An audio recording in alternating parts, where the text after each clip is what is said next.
Kun sagantaa BBC Afaan Oromooti. Nu waliin tura.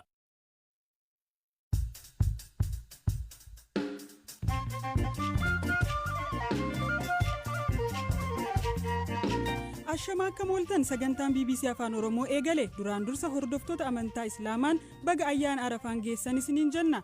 Of ijaaraa akka jiru kan beeksise raayyaan ittisa biyyaa tarkaanfii fudhachuuf ajaja eegaa akka jiru hime. Sira የማይወዱና ናቸው እንደዛ የሚሉት hojii koo kanneen hin jaallannedha kan akkana jedhan sirriitti hojjetaan jira.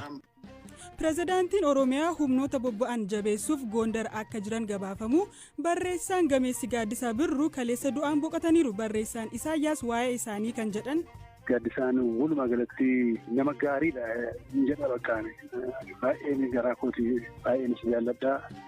Saganticha Firaa'ol Balaa isiniif dhiyeessa.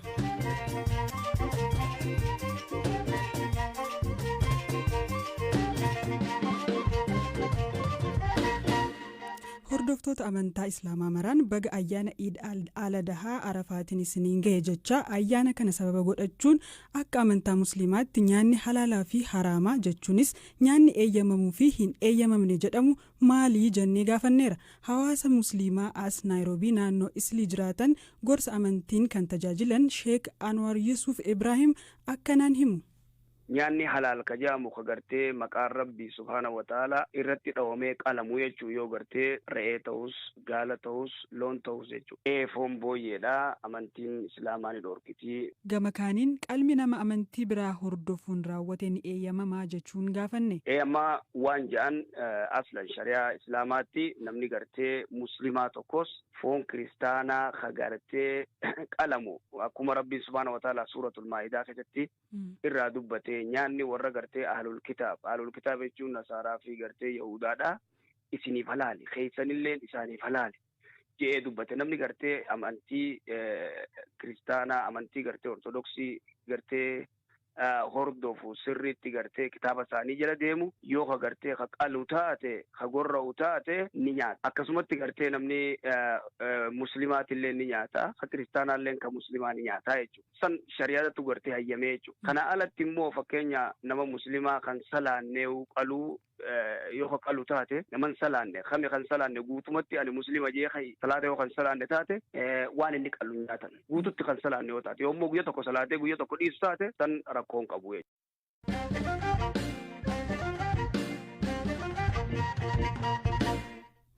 Ganna kana uummanni miliyoona 2 ta'u balaa lolaaf saaxilamaa ta'uu qondaaltonni Itoophiyaa himaniiru.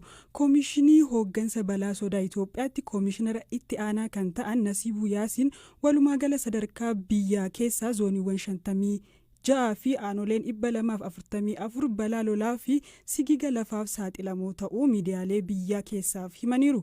Eejensiin meetiroloojii biyyaalessaa Itoophiyaa gama isaatiin rooba cimaa walakkeessa baatii adoolessaa booda mudatuun lubbuu lammiilee balaaf akka hin saaxille qaamoleen wal ta'umsaan akka socho'an dhaameera. Eejensichatti ogeettiin raaga haala qilleensaa Caalii Dabalee bakkeewwan roobni idilee fi idileen ala jiraatu BBCtti dubbataniiru. Waqtii gannaa kana keessa roobni ganna baranaa walakkeessa biyyaa kara lixaa jechuunis lixaa fi giddugala Tigraay irra jireessa Amaaraa, Beenishaangul Gumuz fi lixa Oromiyaa akkasumas Gaambeellaa fi uummattoota kibbaata irratti roobni ji'a afran kana keessa eegamu rooba idilee fi idileedha oli.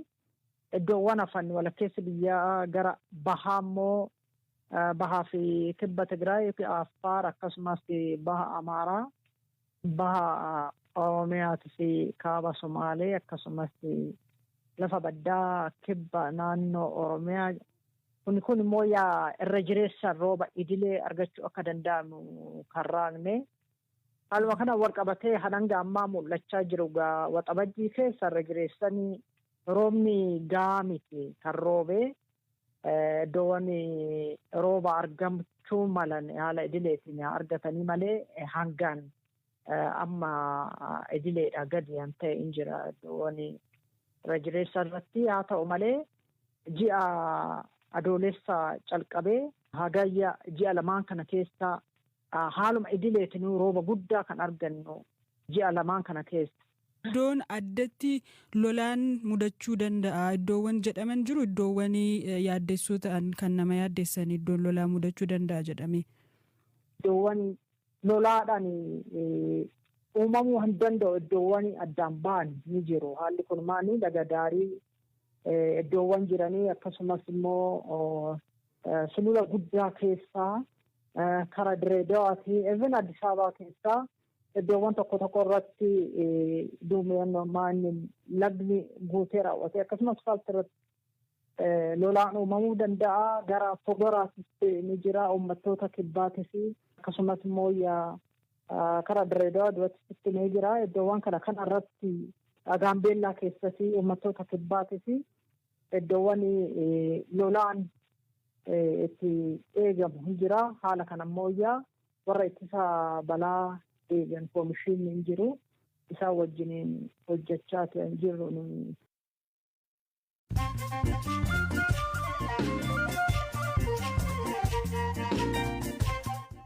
Amma immoo oduuwwan gaggabaaboon isinitti hima guyyoota 3 darban haleellaa TPLF Affaaritti raawwateen konkolaattonni deeggarsa namoomaa geessan 189 danqamani jedhe mootummaan Itoophiyaa kaleessa ibsa kan baase sagantaan nyaataa addunyaa haleellaa raawwatu mirkaneessuun abbaa raawwate qorataa akka jiru beeksiseera.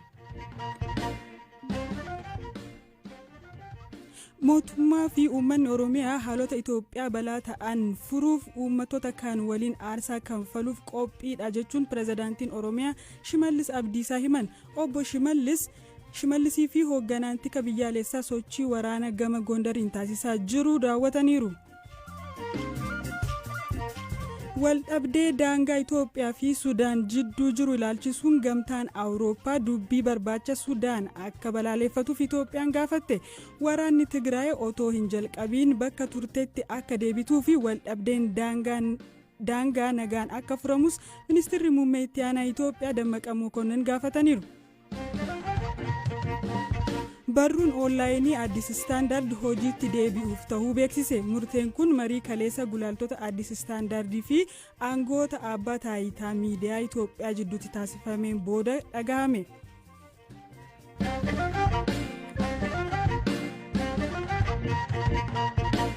Sagantaa ittaanuttan darba barreessaan asoosama jalqaba qubee afaan oromootiin barraa'e jedhamu Kuusaa Gadoo fi asoosamoota biroo barreessuun kan beekaman obbo Gaaddisaa Birruun du'aan boqotaniiru. Yeroo dheeraaf dhukkuba narviin dhibamanii yaalamaa kan turan yoo ta'u wiixata kaleessaa hospitaalatti lubbuun darbuu maatiin BBC'f mirkaneessaniiru. Dinqisiifattoonni isaaniis gadda itti dhagahamee fi hojiiwwan isaan bara lubbuun jiran dalaganiin isaan yaadataa jiru. Barreessaa akkasumas gaazexeessaa Isaayyaas Hordofaa hiriyaa yeroo dheeraa obbo Gaaddisaa Birruuti. Gumaacha hogbarruu Oromoof obbo Gaaddisaan taasisan gaafadheen ture. Gumaacha guddaa nama raawwatedha. Barreessaa raawwatedha. Keessumaa afaan Oromoo akka guddatuuf carraaqinni gochaa ture kan salphaatti ilaalamu miti. Keessumaa bara dargii keessallee galmee jechootaa gareedhaan ta'uudhaan qopheessaniiru qubee saabaatiin. Sana booddees immoo Gaaddisaan dhuunfaa isaatiin hogbarruu Oromoo irratti qooda guddaa nama raawwachaa turedha. Keessumaa bara 1979 jalqabeen isa beekani. Yeroo reediyoo Itoophiyaa ture kitaaba isaa asoosamaa waa lama dhabuu jedhu booda kan Kuusaa Gadoo maqaa isaa Yeeddaruu maxxansiisee isaa nu biratti fidee seenessineerraa bara 1979 irraa jalqabee jechuudha akka lakkoofsa Itoophiyaatti. Bara sanarraa jalqabee kitaabota garaa garaa barreessuudhaan ogbarruun afaan Oromoo fi ka'umsa jalqabaati jechuun ni danda'a. Egaa kana malees immoo barreessitootni Oromoo yeroo sana yeroon turretti waldaa barreessitoota Oromoo hundeessuudhaanis Gaaddisaan qooda olaanaa qabaa. Pirezidaantii waldaa barreessitoota Oromoo jalqabaa ta'ee waggaa 6 waliin turre. Ani itti aanaa pirezidaantiin ture, inni pirezidaantii ture. Yeroo hundeessine barreessitoota 6 isaaniiti kan hundeessine. Egaa achi keessatti qooda olaanaa raawwateera jechuudha. Obbo Isaayyaas barreessaa ta'uu isaaniitiin alattoo isin akka nama tokkootti namummaa isaanii akkamiin ibsitu akka hiriyyaadhas gatii taatanii fi namummaan isaanii barreessaa ta'uutiin alatti akkamiin isaan ibsitu?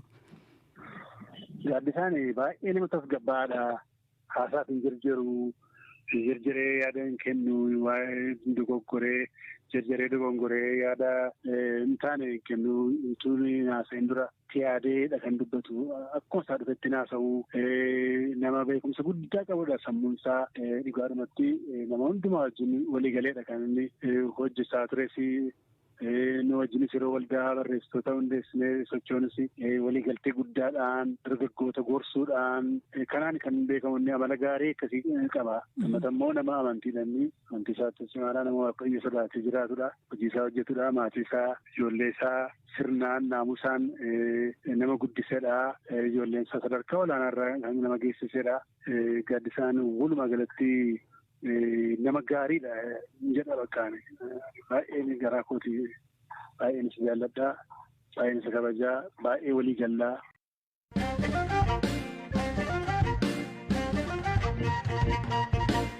Raayyaan ittisa biyyaa Itoophiyaa tarkaanfii fudhachuuf ajaja mootummaa eegaa akka jiru beeksise. Itaamaajoor shuumiin raayyaa ittisa biyyaa Itoophiyaa jeniral Birhaanuu Juulaa tajaajila oduu Itoophiyaaf akka himanitti yeroo ammaa erga dhukaasa gamtokkee labseen booda raayyaan of ijaaraa jira jechuun dubbataniiru. Jeniral Birhaanuun raayyaan ittisaa itti gaafatamni waan itti dhaga'amuuf qonnaan bultoota Tigraayiif jecha murtee siyaasaa mootummaan murteesse fudhatu himan. ከወጣን በኋላ እኛ ሰራዊታችንም መልሶ መቋቋም አለበት። 8 ወር erga Tigraay keessaa baanee booda waraanni keenya of ijaaruu qaba. Waraanni kun baatii 8 guutuu boqonnaa malee osoo hin dhiqatinii fi kophee osoo hin baasin gaara keessa socho'aa ture waan ta'eef waraanni kun xiqqoo tasgabbaa'uu qaba. Leenjuu fi of ijaaruu qaba. Hojii kana hojjetaa jirra. Kun immoo yeroo argametti akka of cimsinu nu gargaara. Qophii keenya haala olaanaan xumuraa jirra. Dirqama mootummaan nutti kennu raawwachuuf qophii taanee eegaa jirra. መንግስት የሚሰጠንን ግዳጅ በጣም ዝግጁ ሆነን በመጠበቅ ላይ ነው ያለነው. Ajajaan waraanaa finciltoota Tigraay fi kana dura Itaamaajoor shuumii raayyaa ittisa biyyaa kan turan Jeneraal Tsaadqaan Gabratinsaay rakkoo Tigraayiif furmaata siyaasaa gaafatanii turan.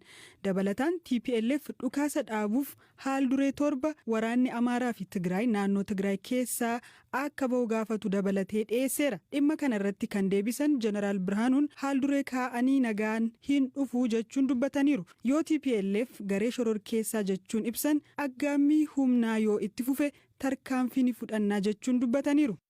ማዕከሉ ህዝብ ከሆነ የትግራይ ህዝብ ከሆነ የትግራይን ህዝብ እስከዛሬ ያሰቃየው ስለሚበቃ ቆም ብሎ አስቦ hundeen TPLF Tigraay yoo ta'e dhamaatiin hanga yoonaa uummata rageessisee gaa waan ta'eef ofirra deebi'ee yaadee dhukaasa gamtokkee mootummaan labsee fudhachuun innis dhukaasa dhaabee gaaffii siyaasaa yoo qabate akka marii gaggeessu ni gorsina. Haal duree tarreessuun nagaan hin dhufu. Yoo kun hin taanee fi wanta hunda humnaan galmaan ga'uuf yoo barbaadama ta'e raayyaan keenya inumaa yeroo lolli eegalee caalaa cimaadha. Ajaja mootummaa eegaa jira. Rakkinichi haala amma jiruun yoo hin furamne akkuma barre gochuun keenya nafa. የማይገታ ከሆነ ወደ ቀልባቸው የማይመለሱ ከሆነ ያው እንደለመድነው ማድረጋችን አይቀርም. Ajajaan olaanaa raayyaa ittisa biyyaa Itoophiyaa Jeneraal Birhaanuu Juulaa erga waraanni biyyaa dhukaasa gamtokkee labsee booda miidiyaarraa mul'atanii hin beekan. Kanaanis namoonni achi buutee isaanii gaafataa turan ta'us guyyaa kaleessaa hidhi Abbayyaa bishaan guutamuu hordofee ergaa baga gammaddanii dabarsaniiru. Dhimma mul'achuu dhabuu isaanii guyyaa har'aa BBC'n kan gaafataman Jeneraal Birhaanuun nagaan qabaa ko'oomeenii jechuun deebisaniiru. ስራ የማይወዱ ናቸው እንደዛ የሚሉት በደንብ ነው የሚሰራው ያለሁት hojii koo kanneen hin jaallannedha kan akkana jedhan sirriitti hojjetaan jira parsantii 100 fayyaan qaba yeroo yaadaan wal dhabduu fi diinummaan wal ilaaltu qaama diina kooti jettuuf waan gaarii yaaddu oduun kun hawwii qaamota nu waliin lolaa jiranii fi michoota isaaniiti akkuma sitti mee fayyaa guutuun qaba hojii nama koomsurran jira ያሉ ኃይሎች እና ወዳጆች ምኞት ነው dhaggeeffattoota keenya kan har'aaf jenne raawwanne saganticha kan dhiyeesse Firaa'ol Balaay qopheessaan ammayyuu ittaanaa gaaritti bula.